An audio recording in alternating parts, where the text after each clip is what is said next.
Persembahan dan perpuluhan dapat ditransfer melalui BCA 857 050 5000 atas nama GBI Musi Palem Indah atau scan barcode QR kode GBI Musi Palem Indah. Tuhan Yesus memberkati.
Shalom Bapak Ibu, puji Tuhan kita berjumpa kembali di Menara Doa hari ini. Mari terus kita cari wajah Tuhan, kita menemukan wajahnya, kasihnya, dan kehendaknya lebih lagi di hadirat Tuhan. Mari sama-sama kita siapkan hati kita, Bapak Ibu yang beribadah dari rumah masing-masing secara online, bahkan yang ada di Holy Spirit Room ini. Mari terus kita memuji, menyembah Tuhan Yesus. Mari siapkan hati Bapak Ibu Saudara, kita berdoa kepada Tuhan. Kami bersyukur kepadamu ya Tuhan Yesus, untuk pemeliharaan Tuhan yang sempurna dalam kehidupan kami. Hari ini kami kembali datang menghampiri tahta kasih-Mu ya Tuhan, karena kasih dan setia-Mu yang selalu menyertai kehidupan kami, kasih dan setia-Mu yang membuat kami selalu ada di hadirat-Mu dan rindu akan hadirat-Mu selalu ya Tuhan Yesus. Bahwa kami lebih dalam memuji menyembah Engkau saat ini ya Tuhan. Saat kami mencari wajah-Mu, kami menemukan Engkau. Dan hadirat-Mu kami nikmati, kami rasakan. Dan hadirat-Mu kami dipulihkan, kami dipuaskan. Dan di hadirat-Mu kami dilepaskan, kami diberi kelegaan. Kami diberi ketenangan ya Tuhan. Jiwa kami semakin tenteram ya Bapa. Terima kasih Allah Roh Kudus. Kami sembah Engkau dengan segenap hati kami ya Tuhan. Dengan segenap hidup dan kuat kami ya Bapa. Kami persembahkan hidup kami lebih lagi di hadapan-Mu Tuhan. Ini kami umat-Mu ya Roh Kudus. Ini kami hamba-hamba-Mu ya Ralamaya Shanaralamaya. Kami memuji kebesaran-Mu, kami memuji keajaiban-Mu, kami menyembah-Mu dalam roh dan kebenaran. Kami buka hati kami, roh bekerja. Jadilah kehendak-Mu bagi kami, jadilah kehendak-Mu Tuhan.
di dalam roh dan kebenaran saat ini.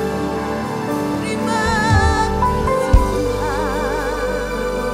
Pujian kami menyenangkan Engkau, pengagungan kami senangkan-Mu ya Yesus. Terima kasih Tuhan. Hatimu disukakan, hatimu disenangkan.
saudara. Ora lalabaya syadara lalalabatakara lalabayase. Semakin kami merasakan hidup kami mendekat kepada Engkau ya Tuhan saat ini ya Bapa. Lebih lagi Tuhan, ulurkan tangan-Mu bagi setiap kami hamba-hamba-Mu ya Tuhan. Biarlah kami melupakan apa yang ada di belakang kami ya Tuhan. Kami berlari kepada tujuan yang sudah Kau kehendaki bagi setiap kami ya Roh Kudus. Oh rabatakara lalalabaya syadara lalalabara lalalabatakara lalalabara lalalabara lalaba. Segenap hidup kami mengikuti jalan-jalan-Mu ya Tuhan Yesus. Tuntun kami setiap saat dengan firman-Mu ya Bapa, dengan kuasa Roh Kudus-Mu ya Tuhan Yesus. Oh lalalabara lalalabara lalalabara lalalabara lalalabara lalalabara lalabayase. Sama-sama kita katakan Bapak Ibu, kami ingin lebih dekat. Ku ingin lebih dekat, masuk dalam hadirat-Mu dan menikmati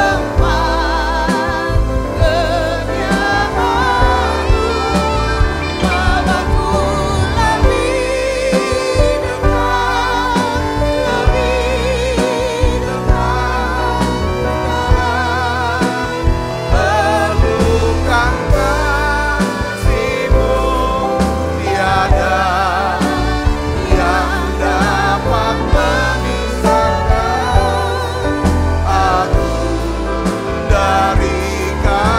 yang dapat memisahkan aku dari kasih-Mu. Ku ingin lebih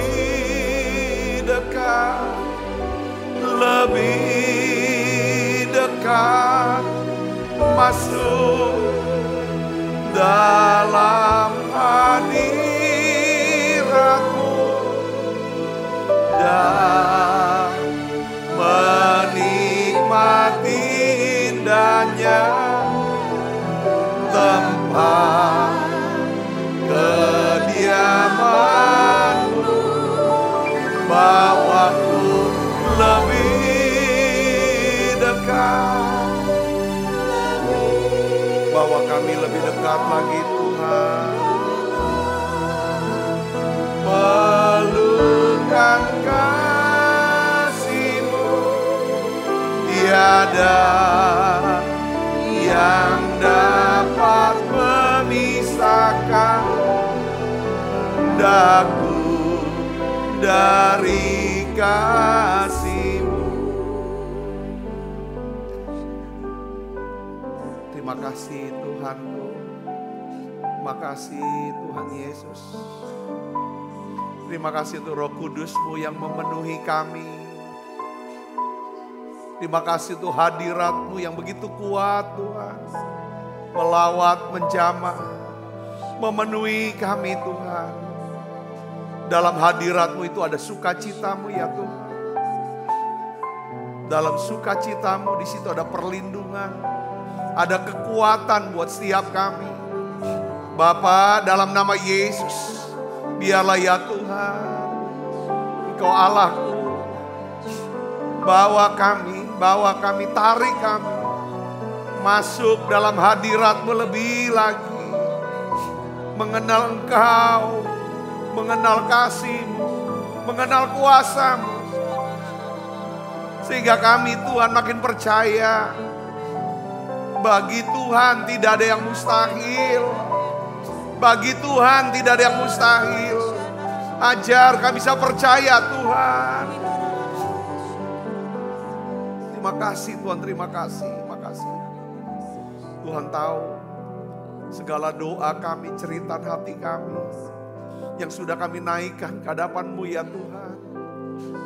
Tuhan, kami percaya Engkau sudah dengarkan ini Tuhan. Engkau sedang menjawab ini Tuhan. Bicara buat tiap kami Tuhan. Bicara buat kami. Ya Tuhan, kami siap mendengar dan melakukannya ya Bapa. Terima kasih. Yang sakit Tuhan sudah sembuhkan. Yang lemah Tuhan kuatkan, yang susah Tuhan hiburkan. Bahkan Tuhan sedang memulihkan ya Tuhan keadaan setiap anak-anak-Mu ya Tuhan. Yang sedang mengalami ya Tuhan stres, depresi ya Tuhan. Apapun ya Tuhan, biarlah Tuhan Engkau Allah yang memulihkan. Ya Tuhan, terima kasih banyak Bapa. Terima kasih Roh Kudus. Di dalam nama Yesus kami berdoa, haleluya, amin. Beri tangan yang meriah saudara. Silakan kembali Ibu Bapak. Shalom, puji Tuhan, hari ini dan besok kita akan bahas tentang bagaimana saudaraku mengenal Tuhan dan kita bisa melakukan daripada kehendaknya. Saya berikan judul daripada khotbah ini yaitu kunci kebahagiaan. Kunci kebahagiaan hidup kita tertinggi adalah kita bisa kenal Tuhan saudaraku. Mengenal Tuhan dan bisa melakukan kehendaknya. Itu plong, pasti bahagia hidup kita. Ya, itulah yang ditulis oleh Rasul Paulus saudaraku. Ya, dia tulis dalam, mari kita buka Alkitab kita dalam Filipi pasal 3. Kita akan baca sama-sama, kita akan bahas dalam 2 hari saudara, hari ini dan besok. Filipi 3 ayat 10 sampai 14. Kita akan baca bersama-sama. 1, 2, 3. Yang ku kehendaki ialah mengenal Dia dan kuasa kebangkitannya dan persekutuan dalam penderitaannya. Di mana aku menjadi serupa dengan Dia dalam kematiannya. Supaya aku akhirnya beroleh kebangkitan dari antara orang mati. Pengharapan terbesar kita adalah kebangkitan dari antara orang mati ini saudara. Kalau kita mengalami kebangkitan, semua masalah kita selesai itu sudah. Katakan tidak ada lagi air mata. Itulah tanda saudara kita sudah pakai tubuh kamu kemuliaan. Nah sekarang saudaraku itu tujuannya. Sekarang apa saudaraku? Bagaimana cara mencapai tujuan ini? Rasul Paulus saudara menjelaskan 4 langkah. Di dalam ayat 12 sampai 14. Kita akan baca sama-sama. 1, 2, 3. Bukan seolah-olah aku telah memperoleh hal ini. Atau telah sempurna. Melainkan aku mengejarnya. Kalau aku dapat juga menangkapnya. Karena aku pun telah ditangkap oleh Kristus Yesus. Saudara-saudara, aku sendiri tidak menganggap bahwa aku telah menangkapnya. Tetapi ini yang kulakukan. Aku melupakan apa yang telah di belakangku. Mengarahkan diri kepada apa yang di hadapanku. Dan berlari-lari kepada tujuan untuk memperoleh hadiah.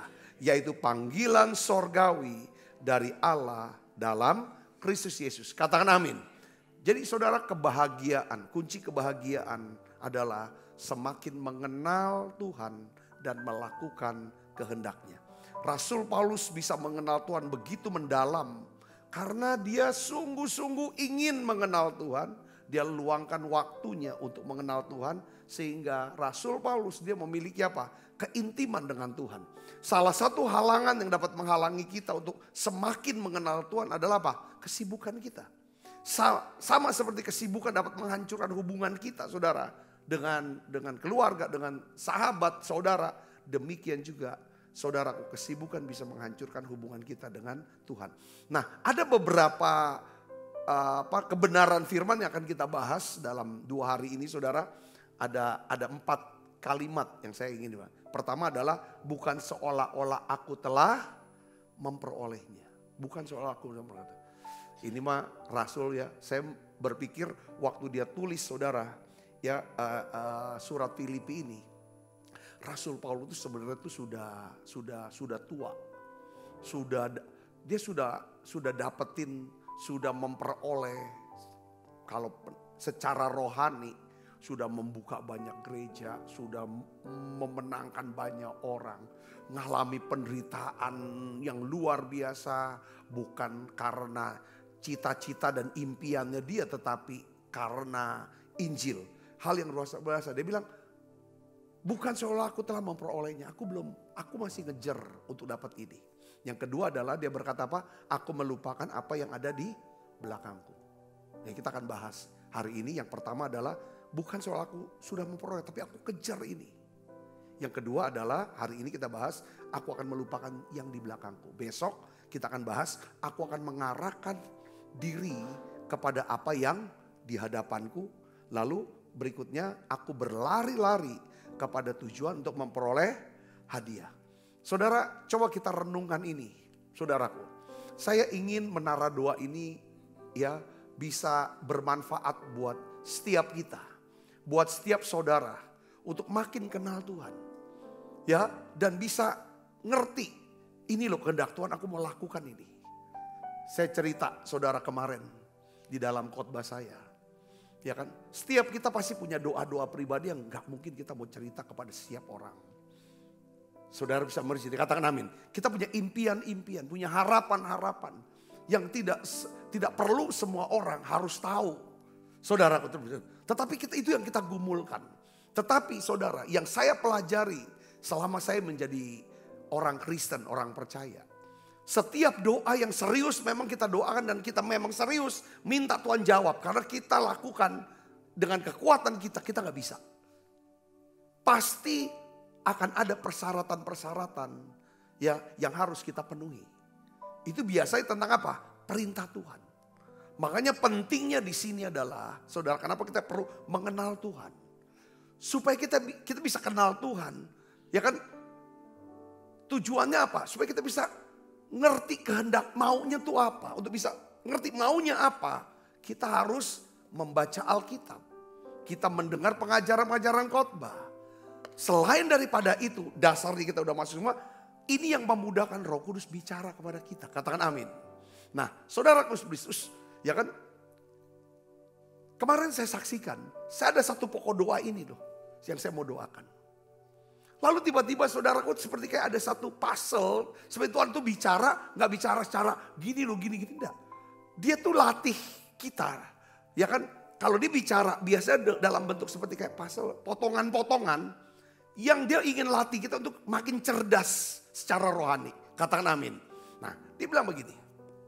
Ya kan, ada orang ini cuma cerita, gak minta. Bahwa aku punya kebutuhan untuk biaya sekolah masuk anakku sekian. Kuliah. Dan deadline-nya adalah tanggal 15 kemarin. Ya, dia tulis saya itu tanggal 14 kalau 14 atau 13. Deadline 15. Dia cuma cerita, dia capture semua. Dia punya WA daripada universitasnya segala macam. Dan ini tidak bisa dicicil. Dia bilang begitu, sudah saya cuma jawab, saya dukung doa. Karena jumlahnya lumayan kalau menurut saya, ya kan gitu kan. Saya dukung doa, saya bilang gitu kan. Sudah, saya cerita sama istri. Lalu saudara Kristus, tiba-tiba kemarin waktu saya mau persiapan daripada menara doa. Saya doa biasanya kan, berdoa dulu, doa. Lalu seperti ada pemikiran, saya buka itu. Ada seorang, ya saudara, pada hari apa ya, itu kasih saya satu angpau, satu amplop. Ya orang ini saya gak pernah pikir beliau bisa kasih. Dan rupanya dalam bentuknya dolar. Saya baru buka kemarin. Saya buka kemarin. Saudaraku, kok angkanya pas dengan saudaraku informasi dia butuh dana jumlahnya sekian. Waktu nyembah kemarin di sini, hadiratnya kan kuat sekali kemarin. Saya nyembah, saya doain lagi pokok doa saya ini. Saya doakan lagi pokok doa ini. Tuhan bilang udah gak usah doa lagi yang itu mah. Lalu dia kasih tahu kebutuhan orang itu berapa duit. Kamu dapat angpau berapa duit. Ya, pas kan kata Tuhan. Iya pas. Udah Tuhan bilang gitu. Saya ngerti gak maksud saya? Saudara bisa ngerti gak kalau Tuhan tuh udah kayak begitu. Kasih pengertian kayak gitu. Kalau hati kita lembut, kita nangkep. Langsung saya WA orang itu. Kamu punya dana berapa? Saya punya dana separuh dari jumlah itu. Dan ya kan, saya gak bilang saya akan kasih. Ya kan saudaraku, ya kan? Sudah, saya cek ini kan nomor apa rekeningnya saya sudah punya. Langsung saya selesaikan saat itu juga. Langsung dia WA panjang sekali. Pak Sabta, dia bilang anak saya waktu dia sekolah TK atau SD 4 bulan gak bayaran. Lalu pada hari itu, saat itu deadline bener untuk besoknya, besok atau lusanya. Saya dipanggil sama bapak waktu Natalan di salah satu cabang. Dia cerita. Lalu bapak panggil anak kecil ini, anak saya yang paling kecil nih. Dia bilang, lalu saya nggak tahu, saya tegar kasih amplop ke dia, amplop. Dan rupanya pemberian saya itu cukup untuk 4 bulan bayaran sekolah dia yang sudah nunggak. Dan hari ini Pak, saya berpikir anak ini gak bisa lanjutin lagi kuliah. Karena ini deadline, saya cuma punya separuh dan gak bisa. Tapi beberapa hari, itu kan orang nih bukan orang Palembang, orang dari Jakarta. Sudah lama gak ada hubungan, gak ada kontak. Dia bilang, beberapa hari ini kalau saya doa, saya udah dengar lihat Papa. Saya kasih informasi itu. Dia bilang, saya terharu. Ya kan, ini kali kedua. Ya kan Tuhan pakai untuk bisa anak ini bisa masuk sekolah. Setelah saya gitu kan, ya maksudnya klik, send, transfer. Itu di sini ada plong, saudara. Saya bisa ngerti sih, katakan, saya bahagia. Ini khotbah saya. Ini tema khotbah yang saya mau bilang adalah bahwa bukan teori. Mengenal Tuhan dan melakukan kehendaknya. Itu yang buat kita bahagia. Bukan kita punya mau, saudaraku. Karena Tuhan bilang, bukan orang yang berseru pada apa? Tuhan yang melakukan, yang akan masuk kerajaan sang sorga. Kita sudah bahas, kerajaan sorga bicara tentang bukan semua orang suruh-suruh akan dapat upah. Dapat mahkota. Tapi semua orang yang melakukan kehendak Bapakku yang di surga. Ya jadi masalah adalah apakah setiap apapun yang kita kerjakan, apa memang Tuhan suruh atau tidak. Nah untuk bisa sampai ke titik ini, saudara saya harus kenal Tuhan. Kalau kita gak kenali Tuhan, sia-sia semua apa yang kita kerjakan. Sama seperti pembantu rumah tangga kita, pembantu kita. Kita lihat dia sibuk sekali, tapi kita gak tahu apa yang dia kerjakan. Tapi rumah tetap berantakan. Saya ngerti maksud saya. Tapi dia kayak kelelahan banget tuh kerja. Terus kita panggil, lu kerja apa? Nyuci kau udah cuci. Rupanya dia hobi tanaman. Mungkin. Dia babat rumput, dia gunting itu. Dia enggak. Iya, itu memang kerjaan di rumah kita. Tapi yang penting kan baju kalau kita mau pakai harus ada. Kita mau makan bisa tersedia, dia bisa masak. Itu yang kehendak kita betul. Saudaraku yang utama. Tapi dia gak lakukan. Apa kita senang? Apa kita biarin dia kerja? Apa kita bertahun-tahun? Tidak ada. Itu harus get out dari kita. Saya bisa ngerti gak sini? Katakan amin. Jadi kita belajar nih. Rasul Paulus ini benar-benar rasul. Saya berpikir ini rasul yang benar-benar upahnya, mahkotanya luar biasa. Karena saudara, cita-cita dia bukan jadi pendeta besar. Bukan punya mobil sekian, jadi ini jadi itu. Dia berkata saudaraku, yang ku kehendaki ialah mengenal dia. Dan kuasa kebangkitannya. Dan persekutuannya dalam penderitaannya. Aku mau menderita, aku mau susah. Ya kan? Demi aku bisa kenal dia. Dan tahu kehendaknya apa, lalu aku lakukan itu. Supaya aku makin serupa dengan dia. Karena impian dia adalah, tujuan akhir dia adalah apa? Supaya aku beroleh kebangkitan dari antara orang mati. Wah ini keren banget saudaraku. Ya. Nah, lalu dia mulai jelaskan Rasul Paulus nih. Nah ini untuk kita juga bisa belajar hari ini. Saya sama-sama. Dia jelaskan. Ada 4 langkah. Untuk kita bisa makin kenal Tuhan. Kalau kita belajar terus mengenal Tuhan, hidup kita tuh lebih tenang. Ya kan? Lebih berbahagia. Setuju gak saudara? Katakan amin.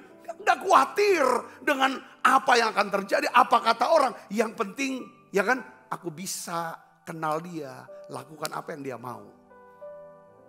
Kalau aku ngerti, aku hidup dalam kehendak Tuhan yang sempurna, pasti aku dalam perlindungan Tuhan yang sempurna. Aku ada dalam pemeliharaan Tuhan yang sempurna. Yang mengerti katakan amin saudara. Ini harus kita pegang. Yang pertama saudara, yang harus kita lakukan adalah kita perlu Bagaimana caranya untuk kenal Tuhan? Makin kan. Ini yang penting. Kadang-kadang kita tuh keras gitu loh. Ya kan? Jangankan Tuhan ngomong sama kita, orang ngomongin kita aja kita gak terima. Kalau orang udah gak bisa nasihatin kita, udah. Yang kelihatan aja udah gak bisa ngomong, apalagi yang gak kelihatan. Pasti diabaikan. Ngerti gak saudara? Yang harusnya orang ini, perkataannya kita dengarkan, kita perhatikan. Siapa dia? Orang tua saudara. Guru dosen. Mungkin pendeta saudara. Kalau mereka kita bisa dengarkan, saya yakin itu lebih mudah untuk kita bisa mendengar daripada suara Tuhan. Yang ngerti katakan amin. Itu latihannya kan di sana. Kalau tiap hari ada perdebatan di sini, di batin kita, pertentangan, kemarahan, ndak terima, ngomong pelai-pelai, ndak terima, kita nggak akan pernah bisa ngerti ini. Nah, Paulus berkata yang pertama kita bahas yuk, kita perlu melakukan apa? Evaluasi diri. Katakan evaluasi diri. Ya, apakah kita seorang yang mengejar Tuhan? Ini penting saudara. Istilahnya buku Tommy Tenney yang sangat terkenal waktu itu, yaitu apa? Buku judulnya apa? Pemburu Tuhan. Itu buku saudara, itu terjual hebat. Saya baca buku Pemburu Tuhan tuh, itu bisa sampai 3 kali dari awal habis baca lagi. Itu buku luar biasa. Pemburu Tuhan. Dia yang intinya gini, ya kan? Seorang pemburu Tuhan yang namanya Paulus ini, dia pemburu Tuhan. Dia memburu Tuhan, dia mengejar Tuhan, justru dia yang ditangkap oleh Tuhan. Saudara ini dia, ya kan? Apakah kita seorang yang masih mengejar Tuhan? Karena kita ini masih sedang membahas tentang bagaimana memelihara atau menjaga api Tuhan tetap menyala. Seorang yang mengejar Tuhan adalah seorang yang suka akan apa? Hadirat Tuhan. Ya. Suka akan apa? Firman Tuhan. Dan dia hidupnya dikuasai oleh Roh Kudus. Ada istilah zaman sekarang kan, pemburu rupiah. Pernah dengar gak pemburu rupiah? Ya kan? Seorang pemburu rupiah pasti dia suka akan rupiah. Dia kita gak akan pernah memburu apa yang kita benci. Apa yang kita tolak, apa yang tidak kita sukai. Kita bisa memburu, mengejar maksudnya. Kita kejar, saudara, dengan sekuat tenaga kita. Karena kita memang menginginkan itu. Nah, untuk bisa menjadi seorang yang bisa mengenal Tuhan, coba kita evaluasi. Apakah kita ini dengan segenap hati benar-benar suka akan Tuhan. Suka akan firman-Nya. Suka akan hadirat-Nya. Katakan amin. Filipi 3:12 Paulus dia berkata begini saudara. Bukan seolah-olah aku telah memperolehnya. Hal ini atau telah sempurna. Melainkan aku apa? Mengejarnya. Wah, ini orang rendah hati banget. Setelah sederetan prestasi hal-hal yang luar biasa telah dicapainya. Paulus berkata, ya kan? Bukan seolah aku telah memperoleh hal ini atau telah sempurna. Melainkan aku telah mengejarnya. Dia Paulus tuh walaupun udah nulis begitu banyak sekali surat-surat yang kita aja kalau baca tuh banyak gak ngertinya. Begitu dalamnya dia. Saudara kenal akan Tuhan. Saudaraku, dia masih berkata, aku masih mengejar. Aku masih mau belajar. Orang bilang dia mah udah terlalu hebat dah. Udah sempurna orang di mata orang. Tapi dia berkata, aku masih mau belajar kok.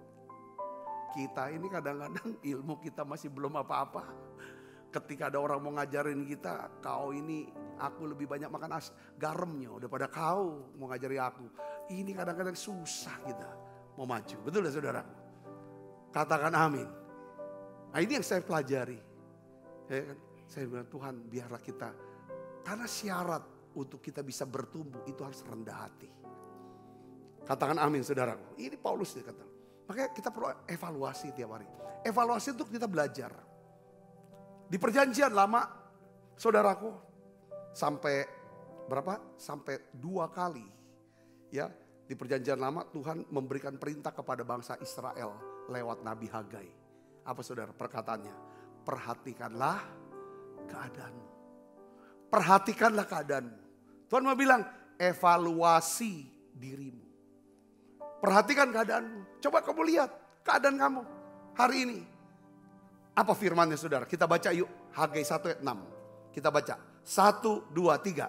Kamu menabur banyak, tetapi membawa pulang sedikit. Kerja, tapi kok gak ada hasil. Kamu makan, tetapi tidak sampai kenyang. Satu gambaran. Kamu minum, tetapi tidak sampai puas. Kamu berpakaian, tetapi badanmu tidak sampai panas. Dan orang yang bekerja untuk upah, ia bekerja untuk upah yang ditaruh dalam pundi-pundi yang berlubang. Maksudnya apa di sini? Tuhan omong sama orang Israel, ya kan, kenapa hidupmu tidak maksimal? Kamu kerja keras, kamu pinter, segala macam, tapi kok udah ada hasil. Kenapa? Karena hatimu sudah jauh dari Tuhan. Lihat hatinya.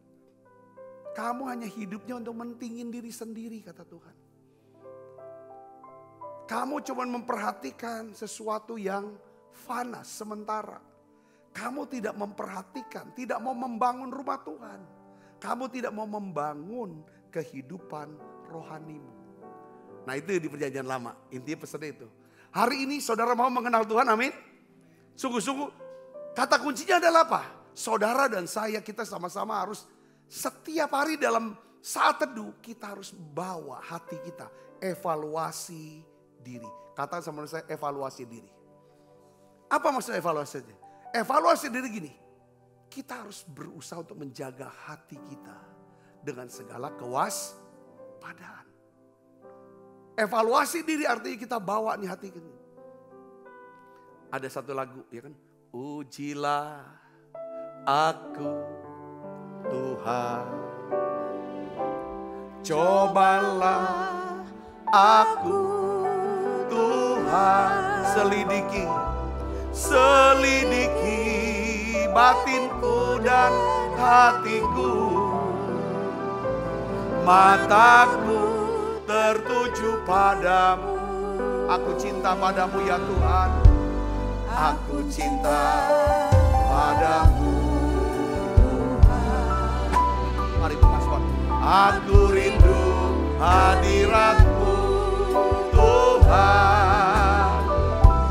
Aku ingin selalu dekat padamu. Menikmati kehadiranmu. Nyanyi Hosana.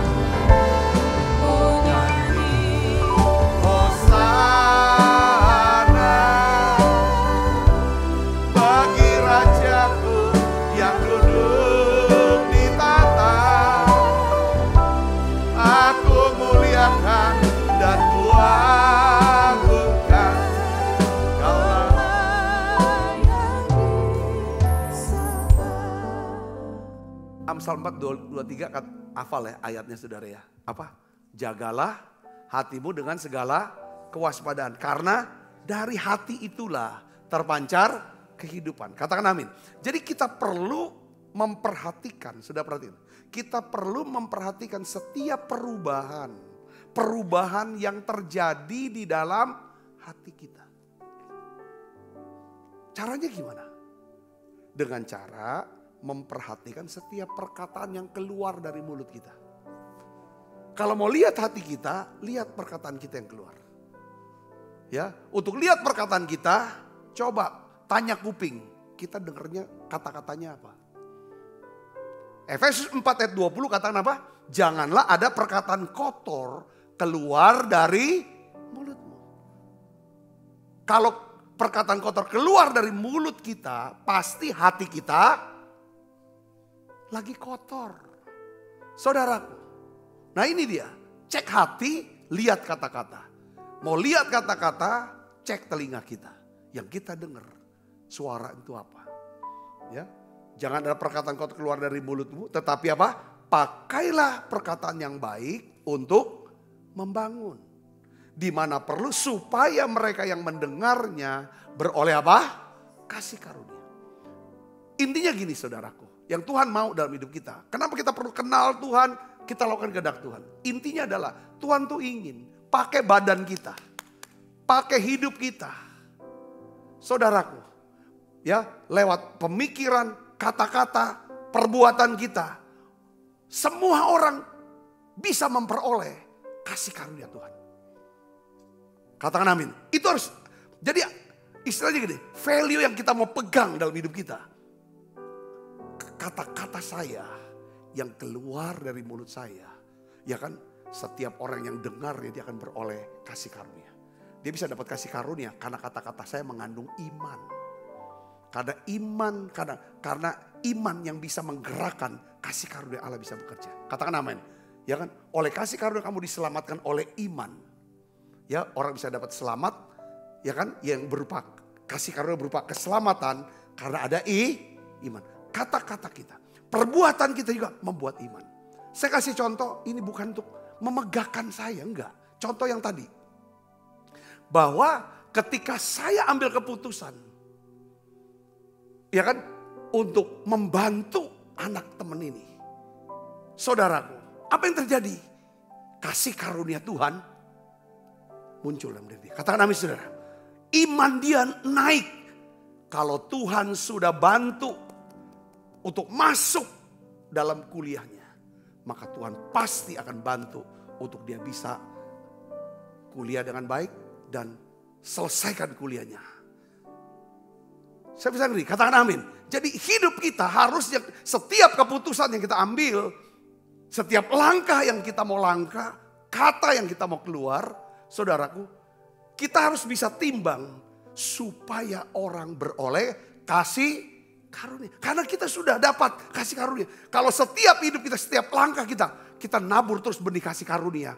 Maka kasih karunia Allah akan makin besar dilimpahkan dalam hidup kita.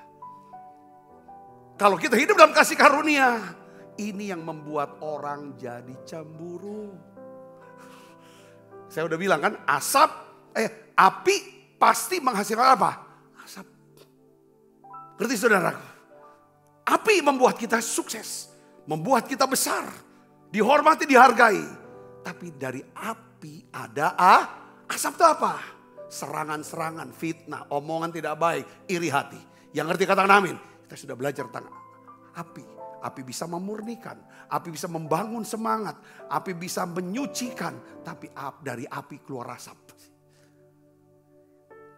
Saya bisa ngerti katakan amin. Tapi api bisa padam.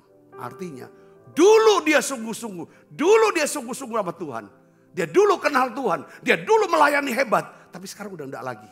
Artinya orang bisa lihat api sudah padam dia. Dulu dia baik bener, dia tulus, dia begitu rendah hati. Tapi sekarang dia berubah. Artinya apinya sudah padam. Saudara bisa merisi dikatakan, evaluasi setiap hari hati kita.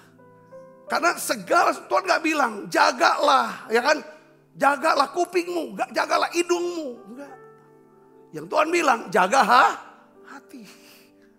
Jaga tanganmu supaya tidak maling. Enggak.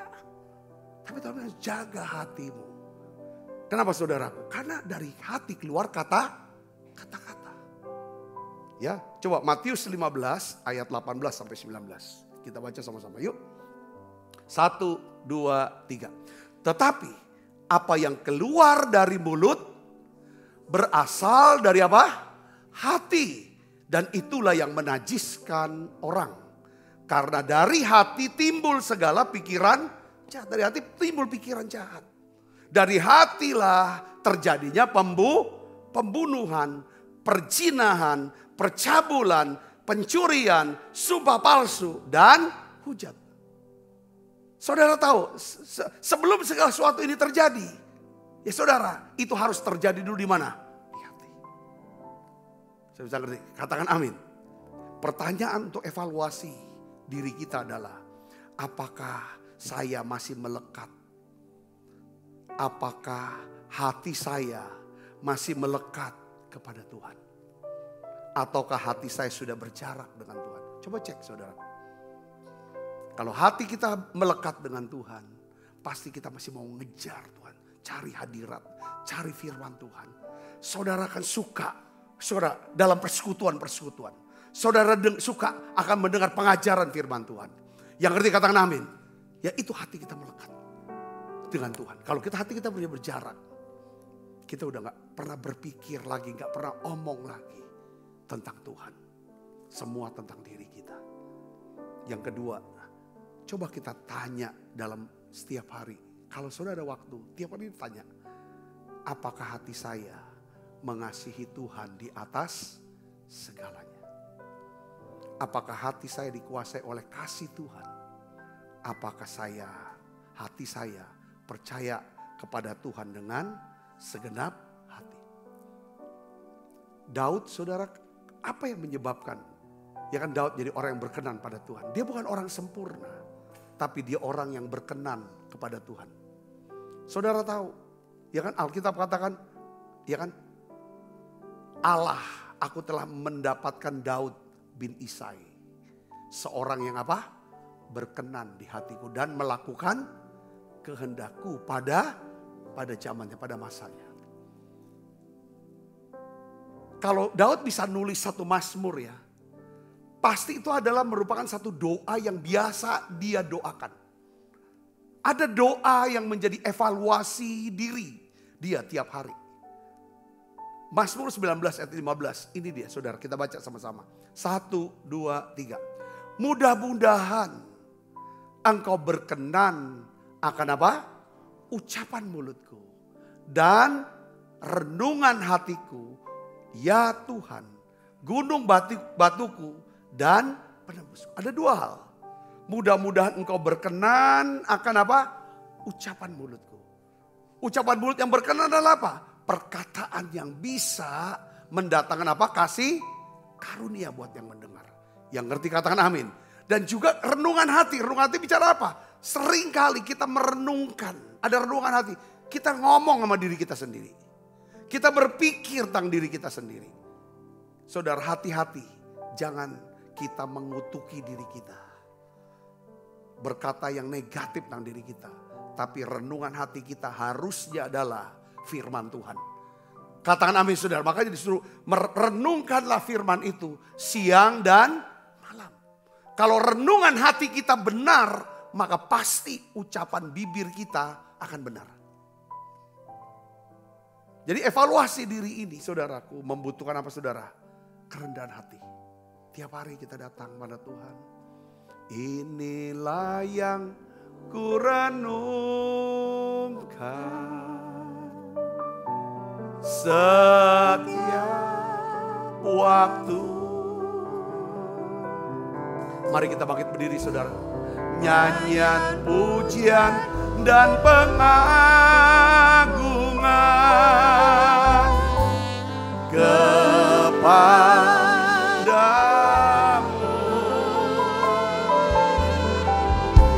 Biarlah manis kau dengar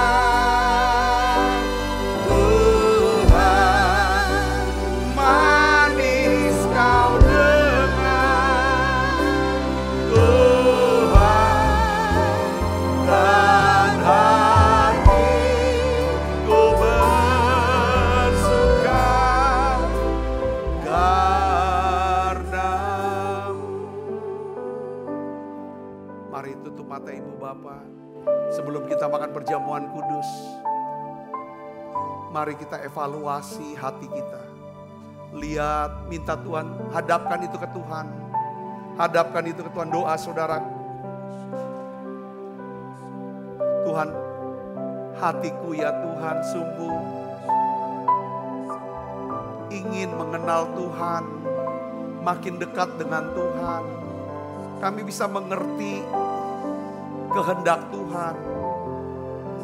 Sehingga kami bisa percaya Engkau Allah yang berkuasa atas segala sesuatu. Engkau Allah yang maha tahu, omnipoten. Bahkan Kau bisa melihat ya Tuhan, akhir dari awal hidup kami.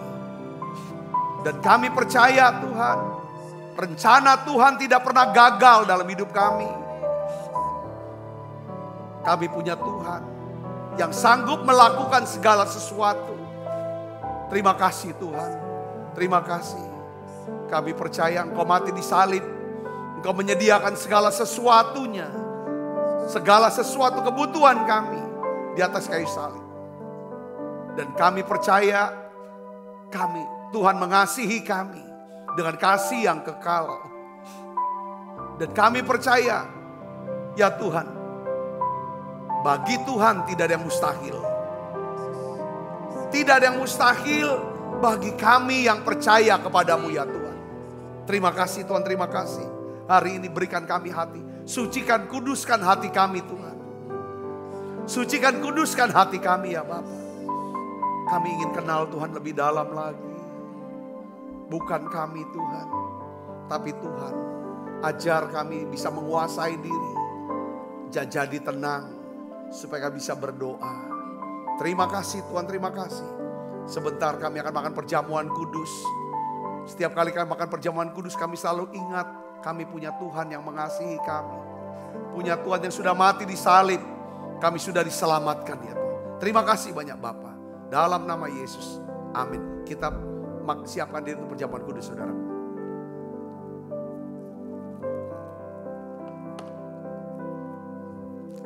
Mari angkat roti di tangan kita tinggi-tinggi di depan Tuhan. Sebab apa yang telah teruskan kepadamu telah aku terima dari Tuhan. Yaitu bahwa Tuhan Yesus pada malam waktu diserahkan mengambil roti. Dan sudah itu ia mengucap syukur atasnya. Ia memecah-mecahkannya dan berkata, inilah tubuhku yang diserahkan bagi kamu. Perbuatlah ini menjadi peringatan akan aku. Saudaraku, bukankah roti tangan kita ada pesuan kita dengan tubuh Kristus? Mari kita makan dalam.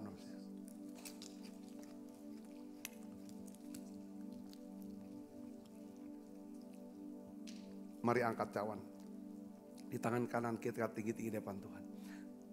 Demikian juga yang mengambil cawan sudah makan berkata, cawan ini adalah perjanjian baru yang dimeteraikan oleh darahku. Perbuatlah ini setiap kali kamu meminumnya menjadi peringatan akan aku. Saudaraku, bukankah cawan perjanjian ini yang atasnya kita ucapkan syukur ada pesuan kita dengan darah Kristus? Mari kita minum dalam nama Yesus.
Kekasih Kristus, terimalah berkat yang berlimpah-limpah daripada Allah Bapa.